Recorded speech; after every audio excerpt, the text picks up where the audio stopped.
તો આજ તો આપણી શેરીમાં આવી ગયું વાંદરું અને ડાયરેક્ટ જાયફળના ઝાડમાંથી કાચા જાયફળ ખાવા મળી ગયા. તો ફાઇનલી ગાડી આવી ગઈ છે આ બાજુ અને ગાડીની હાઇડોલી ઊંચી કરી અને ખાલી કરી નાખી છે અને આપણે હવે કીણ આગળ થાય મિત્રો. કીણ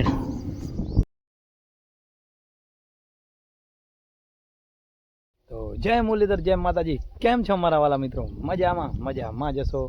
હું તમારો ભાઈ રાહુલ આરવીઆઈ બ્લોગ્સમાં તમારું સ્વાગત છે. તો સવારના આપણે ક્યાં આવી ગયા ખબર છે તમને? વાડીએ 3-4 દિવસ રખડ્યા પછી તવાનો આપણે વરી પાસે આવી ગયા. અહીં આપણી બાઇક પાસે એમાં કે નહીં પાર્ક અને એમાં પાછા સવારના ચરો વાળવાનો છે.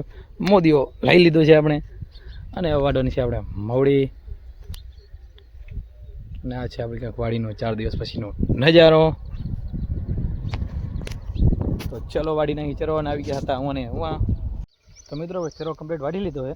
અહીંયા કોઈ ઉપડાવાળું દેખાતું નથી. ભારી કમ્પ્લીટ વટાઈ ગઈ એટલે આપણે બીજું કામ કરીએ. બાઇક અહીંયા પડી છે. ચલો આપણે થોડી પછી ઉપાડશું. આપણે અહીંયા આગળ પછી તો આપણે આવી ગયા આપણા બળદ કણે. આ છે આપણે બળતું જે 3-4 દિવસ પછી આની લીધી આપણે મુલાકાત. બેઠા નિરાંતે અને આપણે હવે ચલો વાડલ છે નિર્વાણ થાય. પછી તો આપણે બાઇક ઉપર હું અને બાઇક ઉપર પાછળ ચરો લઈને સીધા નીકળી ગયા કર તરફ. અને આ છે કાંઈ રોડ રસ્તાનો નજારો અને લેવરો નીકળી ગયા બાઇક લઈને.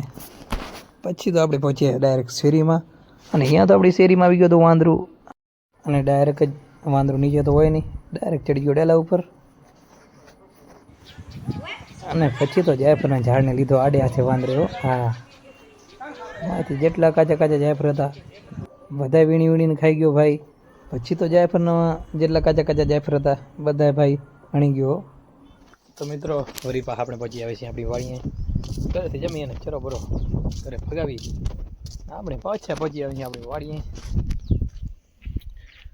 અને પહેલાં ખેતરમાં આપણે કામ નાખી હતી અને અહીંયા તો રજકો આપણે ગાય માતાને ચરાવી દીધું. હવે એ રજકામાં આપણે કામ નાખવાની છે રજકાવાળી વાડીમાં. તો આટલામાં કામ નખાઈ ગઈએ અને આ બાજુની ગાડીઓ આવશે. અચ્છા, અહીંયા ગાડીઓ જે આવશે એટલે એ બાજુ પછી કામ નાખવાની થાય અને આપણે હવે ટ્રેક્ટર આવવાનું થાય. પણ ભાઈ બાઇક લઈને જાય કરે જમવા માટે. આપણે બપોરના હવે આગળ ટ્રેક્ટર બળદને પૂછે કે ટ્રેક્ટર કેવી રીતના હાલે જવાબ આપશું. હા, કંઈ બોલતું નથી એલા. હો ભાઈ કે હાલે બાલે નહીં ભાઈ, બપોરે પડી આવો. અચ્છા, આ બોલશે શું ભાઈ? હોય હા, પણ કાંઈ નથી બોલતો. લે આપણે ગાડી આવે એટલે કીણ આગળ મંડી જવાનું થાય આજ. હા, તો ફાઇનલી ગાડી આવી ગઈ છે આ બાજુ અને ગાડીની હાઇડોલી ઊંચી કરી અને ખાલી કરી નાખી છે. અને આપણે હવે કીણ આગળ થાય મિત્રો. કીણ ટ્રેક્ટર આપણી મેસોડી પડી છે અને આટલું આ બાજુ બધે ફોરવાનું થાય. ઢગલ કરી ગયો ભાઈ આવ્યો વારો. ચલો આપણે મૂકી નાખી. પેલા તો મેસોડી ઉપર બેસી જઈએ આપણે.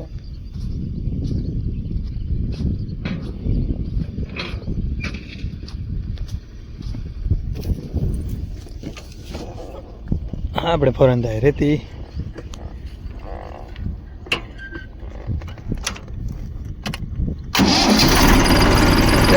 ચાલુ કરી નાખ્યો આપણે રેતી કરી નાખી. ચલો તો મિત્રો ફૂલ ધમ બપોર થઈ ગઈ છે. ટ્રેક્ટર અત્યારે સાંઈ રાખ્યો. એક ગાડી તો આપણે ફરી નાખી. વરી પાછી બીજી એક ગાડી આવી અને પછી વળી એક ત્રીજી ગાડી આવી. અને હા, ફૂલ ધમ બપોરે અહીં ઊભો નહીં રહેવાતું ખેતરમાં. અને હજી આપણે આવ્યો ખાલી થયેલો ફોરો એમ થાય. હા, તો મિત્રો ફાઇનલી પડી ગયા સાંજ. સુરજ દાદા એકદમ આમ આથમી ગયા છે અને આ બાજુ આ ગાડી એક સેલી આવી ગઈ છે અને બાકી તો આપણે કમ્પ્લીટ ફરી નાખ્યો છે. અને આ રેતીની કીણથી ફરવાની છે. આપણે મેસોડી પડી છે તો એકદમ સાંજ પડી ગઈ છે. આટલું આપણે કામ કરવાનું હોય અને કોણ હવે આટલું બાકી એક ગાડી જે આવશે એટલે એ ગાડી એ બાજુ આમ આવી જાય. ચલો આપણે ટ્રેક્ટરમાં બે જઈ મળીએ આગવા. આમ જો સૂરજાદા આથમી જાય નજારો બાકી વાડીનું સૂરજ આથમ તો નજારો હોય એટલે એક નંબર જ આવ્યો. હા પછી તો મિત્રો આપણે પહોંચી આવ્યા ઘરે અને આજ માટે બસ આટલું જ આપણો વ્લોગ આપણે અહીંયાથી જ પૂરો કરીશું. હજી સુધી અમારા વિડીયોને લાઈક નથી કરી તો જલ્દીથી જાઓ વિડીયોને લાઈક કરી નાખો અને અમારા યુટ્યુબ ચેનલને સબસ્ક્રાઈબ કરી નાખજો જેથી આ વ્લોગ તમે રોજ જોઈ શકો. અને મારો વ્લોગ કેવો લાગ્યો તો કમેન્ટમાં જરૂરથી જણાવજો. તો મળીએ એક નવા વ્લોગ સાથે. ત્યાં સુધી જય મુરલીધર, જય માતાજી.